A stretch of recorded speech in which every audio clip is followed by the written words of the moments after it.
Zombie apocalypse.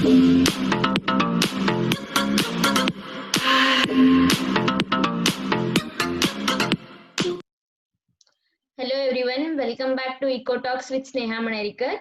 In today's session, we'll discuss few questions from new chapter, that is econometrics. So let us start with the first question. When null hypothesis H0 is equal to beta 1 is equal to beta 2 is equal to 0 is rejected, the interpretation should be A. There is no relationship between y and one of the independent variables. B. The slope of two independent variable is 0. C. The relationship between y and one of the independent variable. And D. Both A and C. The answer is C. There is relationship between y and one of the independent variables. Here we have made the null hypothesis that there is no relationship between the independent and dependent variable, but we have rejected it. So our interpretation will be the relationship, there is a relationship between y and one of the independent variable. Next question, where high R square but few significant T ratio, it is condition of A. Autocorrelation, B. Multicollinearity, C. Heteroscedasticity, D. Non-autocorrelation. Answer is B. Multicollinearity. When there exists high R square value and few T ratios are significant, then this is the condition of multicollinearity. Next question. In case of multicollinearity, OLS estimators are A. Blue, B. Not blue, C. Sometimes blue, D. None of the above. Answer is A. Blue. Even in presence of multicollinearity, OLS estimators are blue. That is, they follow all the properties of OLS estimator. Now, what are the practical consequences of multicollinearity? One is they are blue. OLS estimator will be blue, but they'll have large variance and covariance. So making it estimation of these estimators will be difficult, and there will be acceptance of null hypothesis. So sometimes we accept even when it is false. Then T ratio of one or more coefficient tends to be statistically insignificant, as we have seen in the previous question. High value of R square and few T ratios will be statistically insignificant, and OLS estimators and the standard errors can be sensitive to small changes in the data. These are the practical consequences of multicollinearity. The next question is correlation between successive values of disturbance term in time series data is known as A. Autocorrelation, B. Multicorrelation, C. Multicollinearity, D. Aerial correlation. Answer is A. Autocorrelation. There is correlation between successive value of disturbance term. Disturbance term means the error term or stochastic term in the time series data, that is termed as autocorrelation. Next, heteroscedasticity and multicollinearity are seen in A. Autocorrelation, B. Cross-sectional data, C. Time series data, or D. Panel data. Answer is B. Cross-sectional data. When we have collect the data in the form of cross-sectional data, the problem of heteroscedasticity and multicollinearity are seen. Next question, non-autocorrelation condition is given by expected ui and uj is not equal to 0, expected ui and uj is equal to 0, expected ui uj greater than 0, D. Expected ui uj less than 0. Answer is B. Expected value of ui and uj is equal to 0. That is, this is the condition of non-autocorrelation. If it is not equal to 0, then it is autocorrelation. Next question, correlation between two different time series data is known as A. Serial correlation, B. Non-autocorrelation, C. Serial autocorrelation, D. Autoregression. Answer is serial correlation. Correlation between two time series data is called as serial correlation.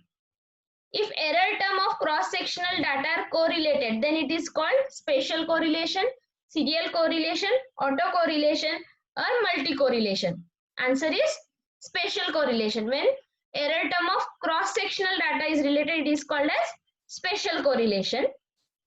Multicollinearity term was coined by A. Ragnar Frisch, B. Marshall, C. Dalton, D. Carl Pearson. Answer is Ragnar Frisch was the first statistician to coin the term multicollinearity. Next, perfect multicollinearity between x1 and x2 variables, since the coefficient of correlation R12 is A unity, B greater than unity, C 0, D negative. Answer is unity. When coefficient of correlation, that is R12 is unity, we say that there is a perfect multicollinearity between the variables x1 and x2. Next, correlation between same variable is known as A. Autocorrelation, B. Correlation, C. Multicorrelation, D. Partial correlation. Answer is A. Autocorrelation. Autocorrelation is relationship between the successive terms of same variables. That is termed as autocorrelation.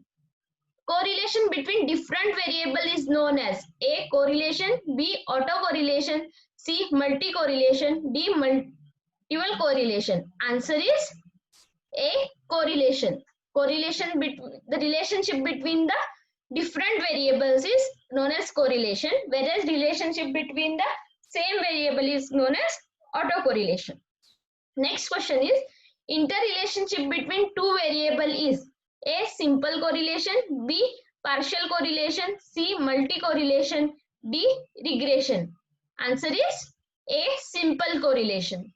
Next question, if multicollinearity is perfect, the regression coefficient of x variable are A. Indeterminate and the standard errors are infinite, B. Determinate and standard errors are finite, C. Indeterminate and standard errors are finite, D. Both are infinite.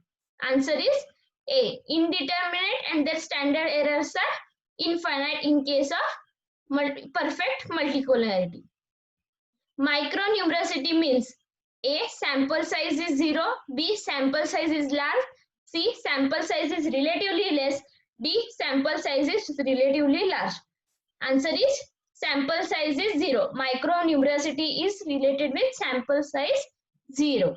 And next question, when number of observations are less than the number of variable, this is the source of A. Multicollinearity, B. Autocorrelation, C. Heteroscedasticity, D. There is no problem at all. Answer is A. Multicollinearity. When we violate the assumption of OLS, that is when number of observations are less than the number of variables, this gives to rise the multicollinearity problem. Next, multicollinearity is essentially a population phenomena, B. Sample phenomena, C. General phenomena, D. Regular phenomena. Answer is B. Sample phenomena. When sampling is not done properly, the problem of multicollinearity arises.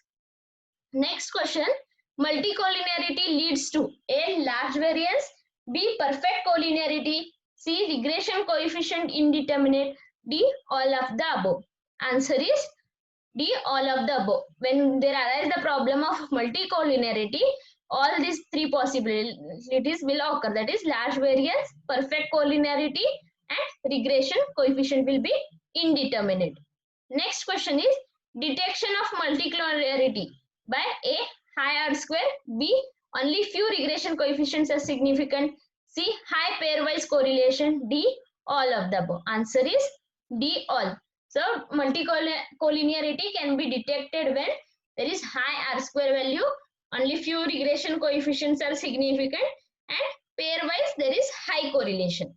Next question is estimator in presence of multicollinearity will be unbiased, consistent, inefficient, and linear. Answer is C. Inefficient, because in presence of multicollinearity variance will be high.